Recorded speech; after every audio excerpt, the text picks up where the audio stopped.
बिस्मिल्लाहिर्रहमानिर्रहीम। अस्सलाम वालेकुम नाज़रीन कराम, मैं हूं मखदूम शहाबुद्दीन और आप देख रहे हैं मेरा फेसबुक और यूट्यूब चैनल। उम्मीद करता हूं आप सब लोग बखैर वाफियत होंगे और जहां भी होंगे अपने अहले खाना समेत खुश भी होंगे और महफूज भी। नाज़रीन कराम, एक जानिब तो तोशा खाना केस में इस्लामाबाद हाई कोर्ट ने अपना फैसला सुना दिया है। सुप्रीम कोर्ट ने दरखास्तें पहले ही निपटा दी थीं और अब दोबारा ये केस जज हमायूं दिलावर साहब ने सुनना है। लेकिन इस्लामाबाद हाई कोर्ट का फैसला आते ही जज हमायूं दिलावर ने एक बड़ा खड़ाक किया है और जज साहब अपनी आई पर आ गए हैं। इसके साथ ही साथ कुछ और चीजें भी हैं। आरिफ अलवी साहब ने क्या इमरान खान साहब की पीठ में छुरा घोंप दिया है और इलेक्शन एक्ट जिसके ऊपर पाकिस्तान तहरीक इंसाफ को भी बहुत से तहफ़्फ़ुज़ात हैं, उस मामले पर आरिफ अलवी साहब का एक बड़ा कदम सामने आया है जिस हवाले से डिटेल्स आपके सामने रखनी है। अगले वज़ीर आज़म के लिए दिन अब कम है, नाम जो है निगरान वज़ीर आज़म के लिए सामने आ रहे हैं और अब 3-4 नाम ऐसे हैं जो ज़ेरे गर्दिश हैं, उन पर भी बात कर लेते हैं। इस हवाले से भी मेरे पास 4-5 बड़ी अपडेट्स हैं। जबकि पाकिस्तान तहरीक इंसाफ के ऊपर एक नई जज्बे के साथ, एक ज़्यादा आप कह लें कि ताकत के साथ और एक रिन्यूड एफर्ट के साथ पाकिस्तान तहरीक इंसाफ को क्रश करने के लिए या पाकिस्तान तहरीक इंसाफ के वो लोग जो अभी तक इमरान खान साहब के साथ डटे हुए हैं उन्हें विक्टिमाइज करने के लिए नया सिलसिला चल पड़ा हुआ है। पुलिस ने डेरा इस्माइल खान में पीटीआई रहनुमा अली अमीन गंडापुर की गिरफ्तारी के लिए उनके घर पर छापा मारा। वो घर पर नहीं मिले। छापे में घर से सैलाब रिलीफ, कोरोना रिलीफ का सामान, गुलेलें और डंडे बरामद किए गए हैं। यानी सीधा सीधा इल्ज़ाम है कि जी इन्होंने सैलाब और वबा के रिलीफ के लिए जो सामान था वो रखा है और गुलेलें और डंडे यानी हथियार। पुलिस का कहना है कि अली अमीन गंडापुर ने चंद रोज़ कबल निगरान वज़ीर आला को खत लिखकर इल्ज़ामात लगाए थे। सोशल मीडिया पर वायरल खत में अवाम को निगरान वज़ीर आला के खिलाफ उकसाया गया और कार्रवाई भी इसी खत पर की गई है। अली अमीन गंडापुर के अहले खाना ने इल्ज़ाम आयद किया है कि पुलिस हमारा ज़ाती सामान ले गई है और उस सामान की रसीदें भी हमारे पास मौजूद हैं, तो ये ऐसा कुछ नहीं है। शहरियार आफरीदी साहब को अदालत में जिस तरह से पेश किया गया, फटी हुई कमीज़ के साथ उन्होंने अपने जख्म दिखाए, 10वीं मरतबा उन्हें दोबारा गिरफ्तार किया गया और जिस तज़हीक आमेज़ तरीके से उन्हें पेश किया गया वो भी जाहिर बात है बहुत ज़्यादा अलार्मिंग है। और ये सब कुछ क्यों हो रहा है ये सबको पता है क्यों कर हो रहा है। वहीं दूसरी जानब इमरान खान साहब उन तमाम तर लोगों को जो पार्टी छोड़ रहे हैं, पार्टी डिसिप्लिन और तमाम तर चीज़ें कर रहे हैं, उसकी खिलाफ वर्जी कर रहे हैं। इमरान खान साहब उन्हें किसी भी किस्म की कोई रियायत देने के लिए तैयार नहीं। मैंने आपको बताया था कि सिंध असम्बली के अंदर अपोजिशन लीडर के लिए जो मुनहरिफ हुए हैं, जो लोटे हुए हैं, जिन्होंने फॉरवर्ड ग्रुप बनाया पीटीआई में, उन्हें एक शोकाज नोटिस जारी किया गया था। और ये शोकाज नोटिस जो है ये नॉर्मली एक रिक्वायरमेंट होता है कोई सख्त कार्रवाई करने से पहले। तो पाकिस्तान तहरीक इंसाफ ने बाज़ाब्ता तौर पर अब डंडा चला दिया है सिंध के अंदर भी और डिसिप्लिन की खिलाफ वर्जी पर मजीद 8 अरकान सिंध असम्बली को पार्टी से निकाल दिया गया है। सिंध असम्बली में अपोजिशन लीडर को वोट देने पर अरकान को पार्टी से निकाला गया है और जिन लोगों को पार्टी से निकाला गया है उनमें बिलाल अहमद, करीम बख्श गपोल, मोहम्मद अली अजीज़, उमर अमाड़ी और राबिया असफर निज़ामी शामिल हैं। पीटीआई ने कहा है कि सच आनंद लखवानी, इमरान अली शाह और संजय गंगवानी की भी बुनियादी रुकनीत ख़त्म कर दी गई है। इन्हें पार्टी से किक आउट कर दिया गया है। इन अरकान को पार्टी पॉलिसी की खिलाफ वर्जी पर शोकाज नोटिस जारी किया गया था। नोटिस का तसल्ली बख्श जवाब मौसूल ना होने पर अरकान की बुनियादी रुकनीत ख़त्म की गई थी और तहरीक इंसाफ के सेक्रेटरी जनरल उमर अयूब के दस्तखत से ये बरतरफी के नोटिस जो हैं ये दोबारा जारी कर दिए गए हैं। और इस सब में अब और बहुत कुछ चल रहा है। एक जानिब तो इस्तेहकाम पाकिस्तान पार्टी और पीटीआई पार्लियामेंटेरियंस के वाले से भी मेरे पास एक बड़ी डिटेल है, बड़ी अपडेट है। लेकिन वहीं दूसरी जानिब असद उमर साहब जो हैं वो एक मरतबा फिर कप्तान के दिफा में और नून लीग के ऊपर वो बिल्कुल आप कह लें कि अपनी तोपों का रुख कर चुके हैं। ये उसी जानिब इशारा है जो खबर मैंने आपको दी थी कि फवाद चौधरी साहब और असद उमर साहब की वापसी के लिए राहें हमवार होती जा रही हैं। तहरीक इंसाफ के साबिक जनरल सेक्रेटरी असद उमर ने वजीर इत्तलात मरियम औरंगजेब की तकरीर के जवाब में मुस्लिम लीग नून को चैलेंज दिया है और इन्होंने इस सब के अंदर ये बात कही है और मरियम औरंगजेब ने यह प्रेस कॉन्फ्रेंस में कहा था कि अवाम नवाज शरीफ के साथ है, उनके नजरिए के साथ है। पाकिस्तान का वोटर जानता है कि नवाज शरीफ ही मुल्क को मुश्किल से निकाल सकता है।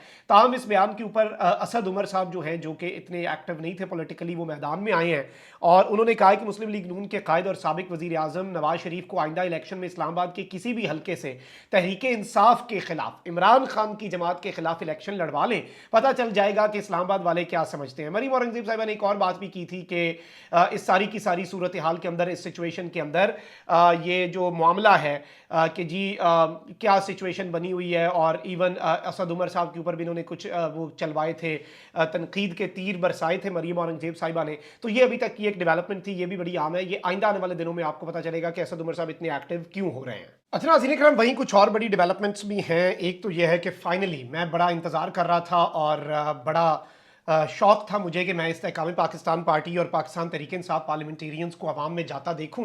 तो मेरी ख्वाहिश तो ये पूरी हो चुकी है। इस्तेहकाम पाकिस्तान पार्टी ने मुल्क भर में भरपूर सियासी सरगर्मियां शुरू करने का ऐलान कर दिया है और इस्तेहकाम पाकिस्तान पार्टी की मरकजी क़यादत का इजलास जहांगीर तरीन और अलीम खान की ज़ेर सदारत हुआ, जिसमें कार्रवाइयाँ शुरू करने का, सियासी सरगर्मियाँ शुरू करने का फैसला कर लिया गया है।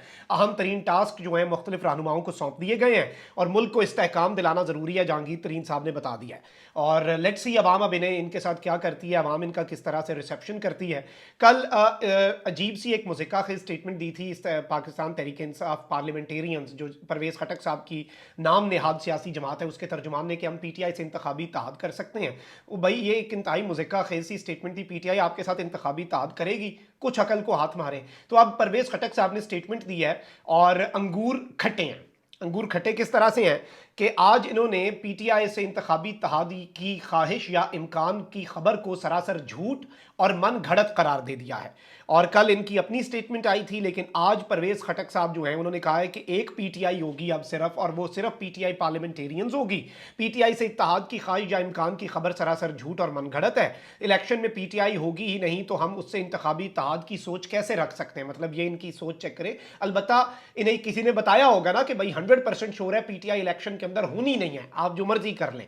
और इस सब में अब देखते हैं कि मामला कहां पर जाता है। वहीं दूसरी जानिब निगरान वजीर आला मोहसिन नकवी साहब हैं, एक दूसरे निगरान वजीर आला खैबर पख्तूनख्वा के हैं, दो मजीद निगरान वज़राए आला आने हैं और एक निगरान वजीर आज़म। सब की नज़रें इस वक्त लगी हुई हैं जी निगरान वजीर आज़म के ऊपर।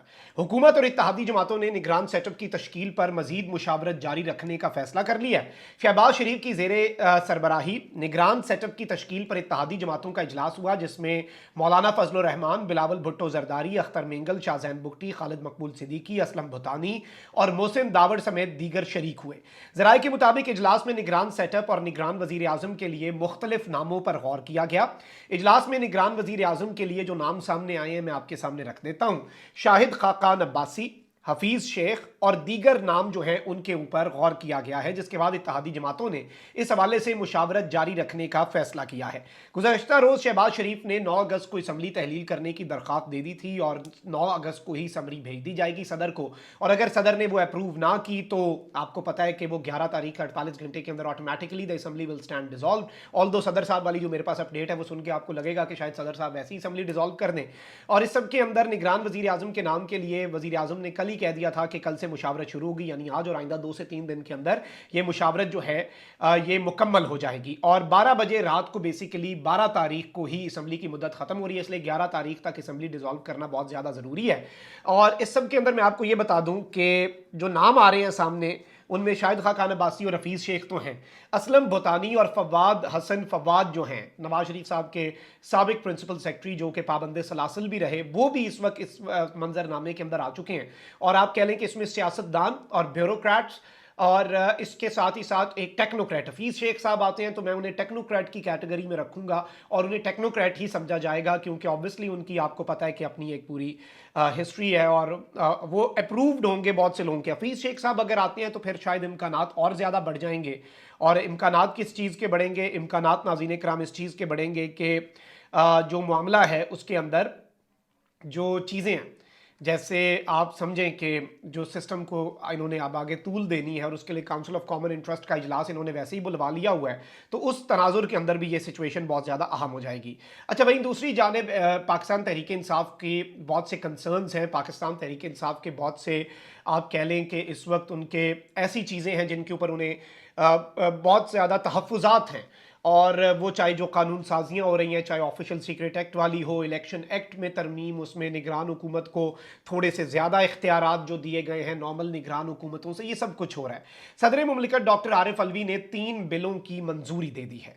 सदर आरिफ अलवी ने इलेक्शंस दूसरी तरमीम बिल 2023 की मंजूरी दे दी, जिसका मकसद इलेक्शन एक्ट 2017 में तरमीम करना है। तो सदर मुमलिकत ने अगर इस मामले को सदर मुमलिकत पीछे भेजते, इसमें थोड़ा सा डिले लाते, तो ये सारी चीज़ें शायद इस तरह से अप्रूव ना होती, क्योंकि हुकूमत के पास दिन कम है।